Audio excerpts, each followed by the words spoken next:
Viewers, welcome to another episode of Kadak Chai. आज मैं बात करूंगी फिल्म फ्रैंकनस्टाइन के बारे में जो 7 नवंबर को नेटफ्लिक्स पे रिलीज हुई है। It's a gothic horror science fiction drama written, produced and directed by Guillermo Del Toro, कि बहुत ही टैलेंटेड और अमेजिंग फिल्म मेकर हैं। उनकी पहले भी हम फिल्में देख चुके हैं जिनमें hello boy, Pinocchio, shape of water शामिल हैं। बहुत सारी और भी फिल्में हैं। ये जो फिल्म है basically Frankenstein, it's an adaptation of Mary Shelley's novel with the same title. 1818 में उन्होंने ये नॉवल लिखा while she was dealing with the loss of her child. और डेल टोरो का ये कहना है कि दिस प्रोजेक्ट, ये जो फिल्म उन्होंने अब बनाई है, it stayed with him for almost 30 years. 30 साल तक वो ये स्क्रिप्ट लिख के और वो इस पर काम करते रहे, लेकिन हर दफ़ा उनका ये स्क्रिप्ट रिजेक्ट हो जाता था। People were not interested in investing in this script, but finally 2025 में we are able to see the masterpiece that he is created. Frankenstein पे पहले बहुत सी फिल्में बन चुकी हैं और इसका कोई ना कोई वर्जन आई एम श्योर आपकी नज़रों से भी ज़रूर गुजरा होगा। 1931 में हमने इसका एक देखा, बड़ा आइकॉनिक सा इसमें कैरेक्टर जो बहुत मशहूर हुआ और अक्सर कहीं ना कहीं दिखने को मिलता था हैलोवीन पे भी। उस वक्त ब्लैक एंड वाइट का दौर था and sound had just started, तो उस वक्त ये फिल्म बनी इस पे। उसके बाद फिर 1957 में कर्स ऑफ द फ्रैंकनस्टाइन, जिसमें क्रिस्टोफर ली, जो कि ड्रैक्यूला का कैरेक्टर करने में मशहूर थे, उन्होंने फ्रैंकनस्टाइन का रोल प्ले किया था इसके अंदर। फिर उसके बाद ब्राइड ऑफ द फ्रैंकनस्टाइन भी आई। फिर 1994 में रॉबर्ट डिनीरो ने मॉन्स्टर का रोल प्ले किया फ्रैंकनस्टाइन में। लेकिन 2025 में डेल टोरो का ये जो फिल्म उन्होंने जो बनाई है फ्रैंकनस्टाइन पे, I think it surpasses all the previous films in terms of character depth, in terms of production scale, in terms of visual richness, in terms of thematic layering. ये पिछली तमाम फिल्मों को पीछे छोड़ गई है।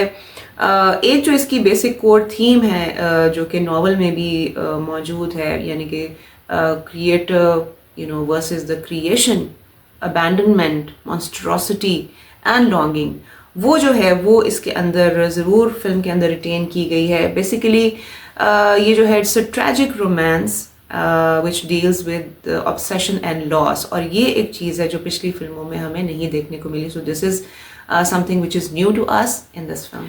कहानी घूमती है विक्टर फ्रैंकनस्टाइन के गिर्द, played by Oscar Isaac, who's a brilliant scientist, और he is very over ambitious, somebody who defies nature by reanimating a body assembled from the dead. और उसका जो उसकी क्रिएशन होती है, the creature played by Jacob Elordi, it's not a mindless monster, it's not a mindless hateful monster, but it's a genderless individual है जो कि बहुत ही sensitive है, lonely है, he keeps searching for love, identity and belonging. एक battle of conscience आपको नज़र आती है इसके अंदर, यानी कि एक you see a person who's crazy for a godlike power and the other is yearning to be human. जो स्ट्रक्चरल चॉइस है नैरेटिव की, वो भी डायरेक्टर ने इन्हीं दो बातों को जहन में रख के जो है वो बनाई है, because the film is divided into 2 very distinct chapters. पहला चैप्टर जो है वो विक्टर फ्रैंकनस्टाइन के ऑब्सेशन को दिखाता है। It's about his very strained and formal relationship with his father, और जो उसकी एनवायरनमेंट हम देखते हैं, इट्स वेरी, जो इंटीरियर्स हैं दे आर वेरी क्लॉस्ट्रोफोबिक उसमें दिखाए गए हैं। बड़ी एक सफोकेटिंग सी इन्वायरमेंट दिखाई गई है, और जो वर्ल्ड क्रिएट किया गया है विक्टर फ्रैंकनस्टाइन का, it makes us understand his psychology as a child and his philosophy as a scientist when he grows up, as to why he does what he does.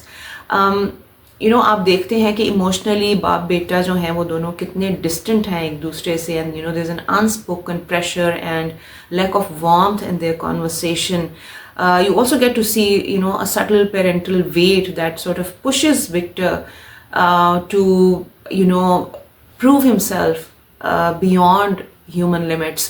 और जब पहले chapter में अगर हम उसको बड़ा केयरफुली अगर हम पहले चैप्टर को ऑब्जर्व करें, तो आई बिलीव कि it's a complete master class on how a parent's lack of emotional validation can make your child collapse.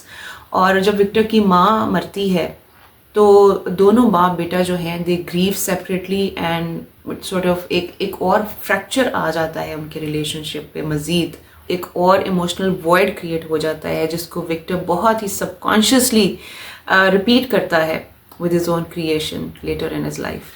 Film का जो सेकंड चैप्टर है उसका फोकस जो है totally shifts to the consciousness of the creature.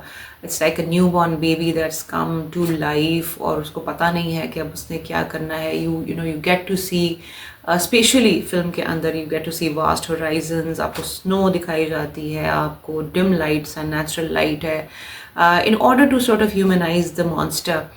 और film की जो tone है वो मेलनकॉलिक हो जाती है ज़रा, क्योंकि स्टार्ट में you get to see the madness and craziness of the scientist और उसकी आपको जो भी एक हेस्टीनेस है वो आप पहले हाफ में देखते हैं. But when the movie shifts towards the second chapter तो वहाँ पे थोड़ा सा जो है थोड़ी सी आपको पेस थोड़ी सी स्लो हो जाती है फिल्म की. The film becomes very reflective and deeply tragic also, and I believe this is where you would find the heart of the film, and this is where the film finds its soul. Second half जो है उसमें आपको जो है ज़्यादा आपका जो दिल जो है वो दुखता भी है. I'm extremely moved by the character of the creature played by Jacob, and I believe he was the perfect choice for this character. जो intensity, जो इमोशनल एस्पेक्ट है इस कैरेक्टर से जुड़ा हुआ है, जो इनोसेंस चाहिए थी और जो डेलिकेसी चाहिए थी इस कैरेक्टर के लिए, I think Jacob has really carried it off really well.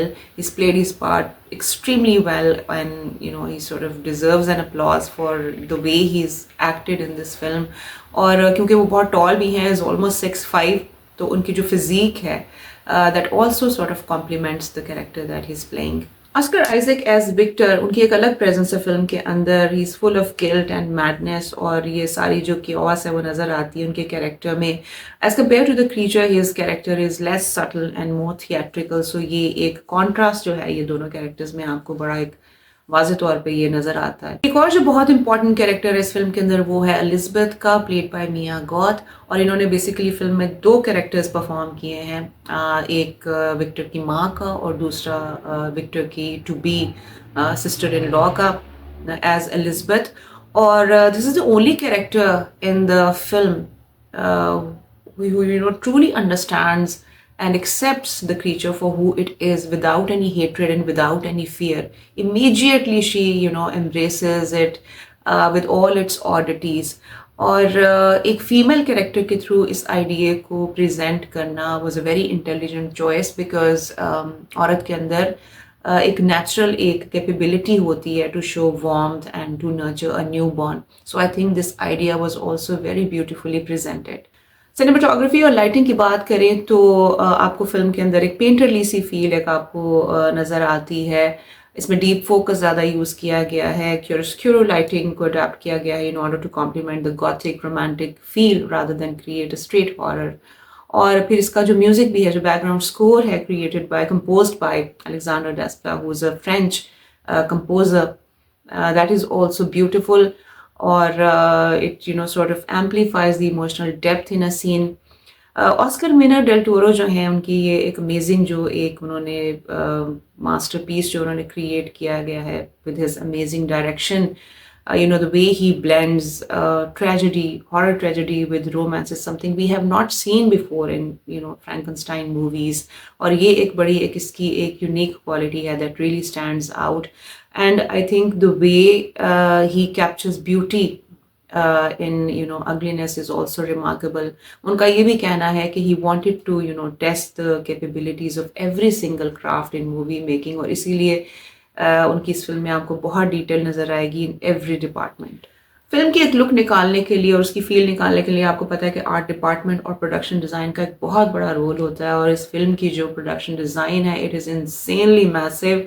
Set से लेके, कॉस्ट्यूम से लेके, मेकअप से लेके, आर्किटेक्चर से लेके हर चीज़ जो है it contributes to a mythic atmosphere. It creates a mythic atmosphere. और इतने डिटेल्ड मैसिव सेट्स हैं, इसमें कुछ भी आपको ग्रीन स्क्रीन पे नहीं शूट किया गया बल्कि वो सारे क्रिएट किए गए हैं sets to so that the actors could move around in that environment, in that ambience.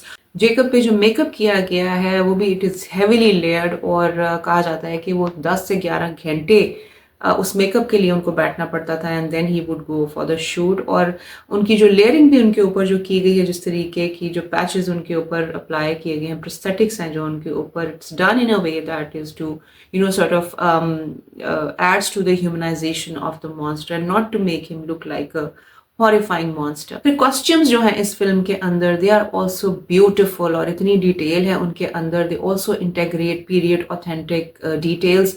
खासतौर पे जो कैरेक्टर है एलिजबेथ का, उसके जो कॉस्ट्यूम्स हैं, they carry symbolic visual motifs, और उसमें बीटल के विंग्स और एनाटॉमिकल इमेजरी का उसमें इस्तेमाल किया गया है in order to show her interest in nature and her inclination towards nature। फिर ओवरऑल जो फिल्म की कलर पैलेट है बहुत ही केयरफुली सेलेक्ट की गई है। बड़ी आपको उसमें कलर कोडिंग नज़र आती है बाकायदा फिल्म के अंदर। इसमें जिस तरह सिम्बॉलिकली यूज़ किया गया है कलर को, रिपीटेड मोटिव्स ऑफ रेड्स आपको नज़र आएंगे which represent life, death, blood, whereas green tones represent modern yet gothic sensibility। को बहुत scary dark palette नहीं है। Frankenstein is a very very emotional film and it's going to break your heart। Film जब खत्म हुई मुझे तो बहुत रोना आया and I'm sure a lot of people must have cried। you sort of feel sorry for all the characters।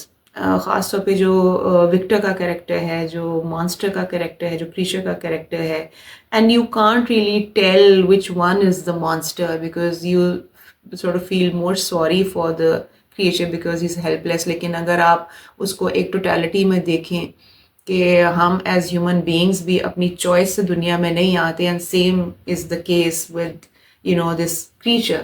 So you sort of make connections in the film on so many levels। इसमें बहुत सारी चीज़ें हैं and I believe कि इसी वजह से it's going to appeal to a wider audience because कोई ना कोई इसमें से किसी ना किसी बात के साथ ज़रूर relate कर पाएगा। There are characters born to fathers that are disappointed in some ways। There are characters that are imperfect।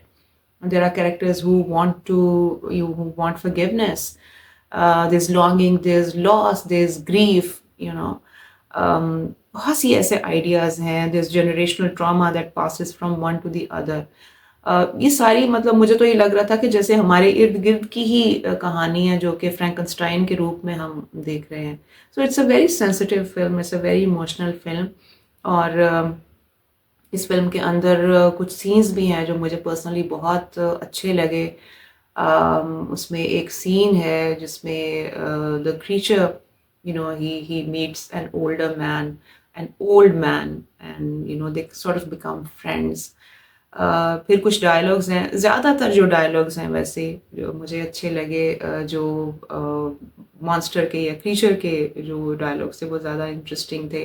But एक जो लाइन थी वो जो विक्टर बोलता है व्हेन ही फाइनली क्रिएट्स, जो उसका एक बड़ा ख्वाब होता है और उसका पैशन होता है और उसकी मैडनेस होती है, finally when he is created that creature, तो वो सीढ़ियाँ चढ़ के ऊपर जा रहा होता है और वहाँ पे वो एक लाइन बोलता है, वो मैं आपको पढ़ के सुनाती हूँ। He says, and having reached the end of the world, there was no more horizon, and the achievement felt unnatural। ये वो डायलॉग बोलता है। इट्स अ स्पॉइलर दो, बट आप ये ज़रूर देखिएगा उसके अंदर फिल्म में। जब ये उस पॉइंट पे आता है तो you sort of feel sorry for that character. So well so do let me know. Netflix पे जाएं, जाके देखें और आप भी अपना ओपिनियन मुझे दें कि आपको फिल्म कैसी लगी। I think this film is going to stay with me for a very very long time, और मैं इसको दोबारा भी देखूंगी एंड आई होप कि हमारे सिनेमाज में भी ये फिल्म लगे because I would really like to watch it on a bigger screen. इस फिल्म की एक रिपीट वैल्यू है, एटलीस्ट मेरे नज़दीक तो है। मुझे ट्रेजिक फिल्में पसंद भी हैं, बट इसमें बहुत सी ऐसी चीज़ें हैं which I would like to watch again and again। So do enjoy the film and let me know in the comment section below कि आपको फिल्म कैसी लगी।